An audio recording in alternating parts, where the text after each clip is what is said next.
Selamat siang pemirsa. Liputan 8.05 News pukul 13.00 bersama saya Muhammad Guru Mahendra.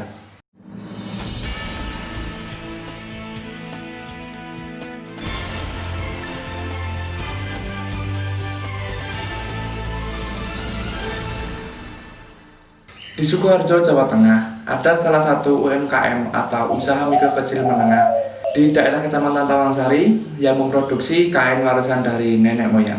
Akan tetapi, di sini agak berbeda karena inovasi dari sang pemilik UMKM tersebut mempunyai target produknya diminati oleh semua kalangan, termasuk pemuda milenial.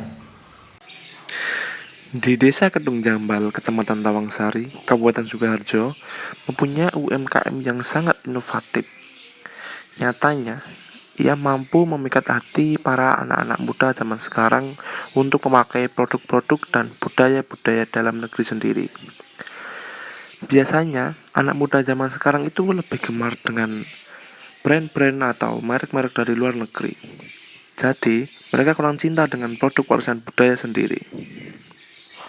Apa pikiran Ibu pertama kali untuk menciptakan inovasi seperti ini? Apakah sebuah kebetulan atau bagaimana? Ya, awalnya kan kita punya usaha yang udah dari orang tua gitu ya, turun-temurun gitu, terus kok monoton seperti itu gitu ya, dari hanya kain saja produknya. Terus kita berusaha berinovasi membuat produk-produk jadi seperti baju, tas gitu. Ya kita mengikuti permintaan aja dari konsumen, mengalir aja gitu, ada yang minta baju, minta tas gitu. Lama-lama ya ternyata juga banyak juga produknya. Siapa sajakah target pasar dari produk kain lurik ini? Untuk target pasar kita ya tujuan kita untuk milenial gitu ya, makanya kita membuat produk-produk yang disukai oleh anak-anak muda gitu, seperti celana jogger.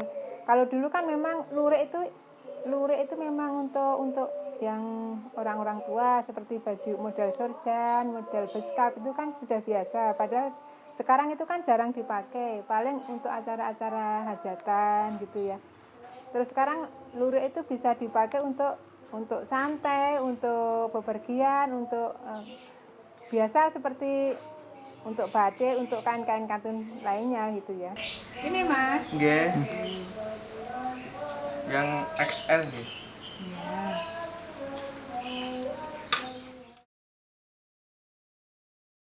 Bagaimana untuk sejarah berdirinya perusahaan kain tenun ini?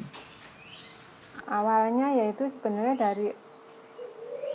dari orang tua itu kan, beliau-beliau itu awalnya juga mereka hanya buruh gitu ya, terus lama-lama mereka usaha sendiri. Beliau itu berusaha untuk mandiri satu-satu gitu, terus akhirnya berkembang, terus kita sebagai anaknya juga ikut membantu gitu, terus lama-lama juga kita meneruskan usaha tersebut.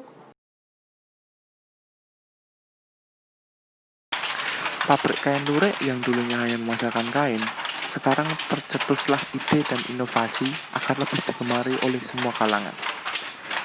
Pabrik kain lurik ini home industry dan milik sendiri, jadi biaya untuk bahan baku kainnya sangatlah hemat.